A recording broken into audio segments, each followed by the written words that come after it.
शहर की कच्ची बस्ती में एक गरीब मजदूर कालू रहा करता था। कालू के घर में उसकी पत्नी जानकी थी। जानकी लोगों के घरों में झाड़ू पोछा करके कुछ पैसे कमा लेती थी और वहीं कालू किसी तरह मेहनत मजदूरी करके 2 वक्त की रोटी का जुगाड़ कर लेता था। कुछ दिनों से हो रही बारिश के कारण कालू की मजदूरी बंद हो गई थी। अरे जानकी, इस बार तो बरसात ने हद ही कर दी, रुकने का नाम ही नहीं ले रही। कुछ समझ में नहीं आ रहा, अगर इसी तरह काम पर नहीं गया तो 2 वक्त की रोटी का जुगाड़ कैसे होगा। अरे तुम चिंता क्यों करते हो, बारिश का क्या है, 1 आध दिन में रुक जाएगी और उसके बाद में फिर से काम शुरू हो जाएगा।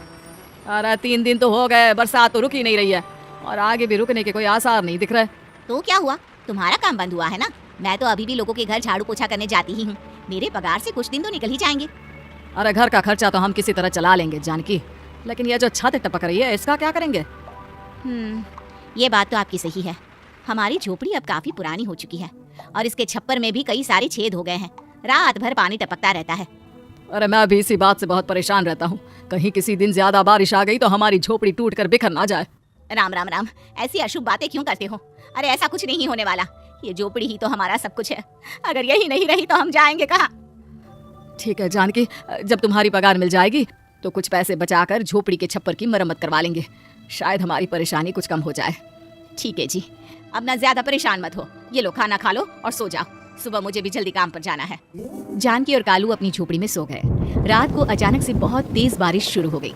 धीरे धीरे बारिश का पानी कालू की बस्ती में भरने लगा। पानी भरते भरते झोपड़ी के बाहर तक पहुंच गया था। सुबह के वक्त जब कालू और जानकी सोकर उठे, हे भगवान, ये क्या हो गया। बारिश का पानी तो हमारे घरों तक पहुंच चुका है। अब मैं काम पर कैसे जाऊंगी। रहने दो जानकी, तुम आज काम पर मत जाओ। ऐसे पानी से निकल कर जाओगी और बीमार पड़ गई तो लेने के देने पड़ जाएंगे। लेकिन अगर नहीं गई तो मालकिन लोग नाराज हो जाएंगे। आप जानते हैं ना, बड़ी मुश्किल से 1 दिन की छुट्टी भी नहीं देती है। अरे लेकिन जानकी, झोपड़ी के बाहर तो पूरी बस्ती में पानी भरा है, तुम जाओगी कैसे।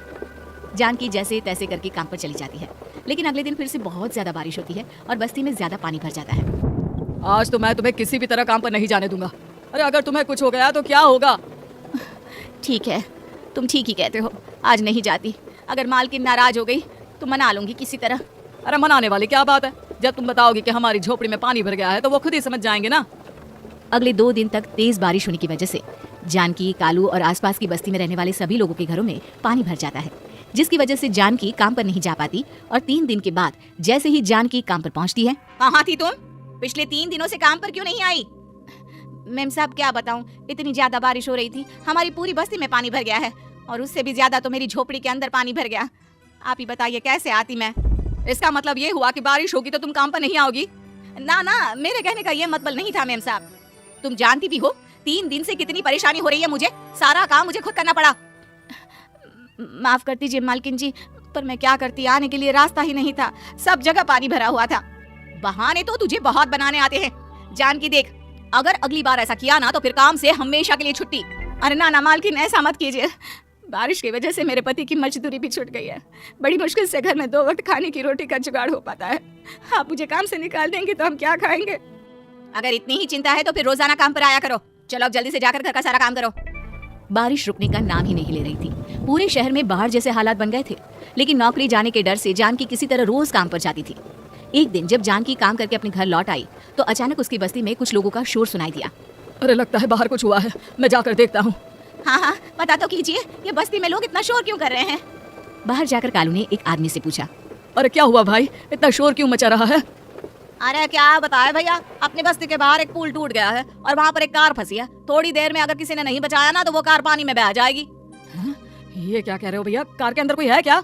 हाँ, कोई औरत बैठी है अकेली है, बहुत रो रही है बेचारी, मदद के लिए बुला रही है। अरे तो हमें जाकर उनकी मदद करनी चाहिए ना। अरे लेकिन इसमें बहुत खतरा है, हमें अपने आप को बचाना चाहिए। पानी कभी भी हमारी बस्ती की तरफ आ सकता है।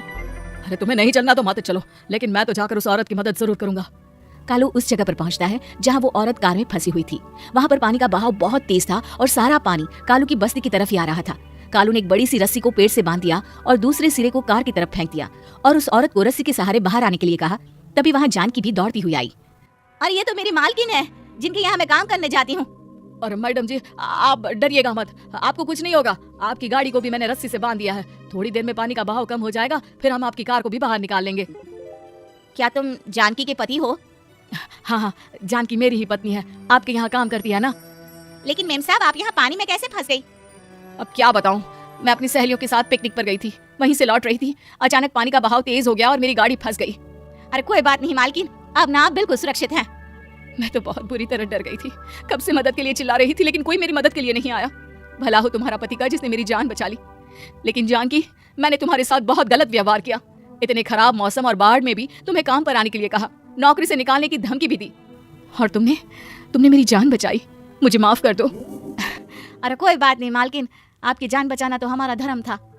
देखो जानकी, तुम्हारी झोपड़ी में जो भी नुकसान हुआ है उसके लिए मैं तुम्हें पैसे दूंगी।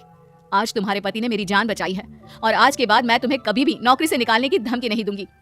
आज मैं तुम्हारी परेशानी को अच्छी तरह समझ चुकी हूँ। हम जैसे पैसे वाले लोगों के लिए अपने घर में बैठकर बारिश का मजा लेना बहुत आसान है, लेकिन तुम गरीब लोगों के लिए बाढ़ और बारिश काफी परेशानी खड़ी कर देते हैं। ये बात मुझे आज अच्छी तरह समझ आ गई है।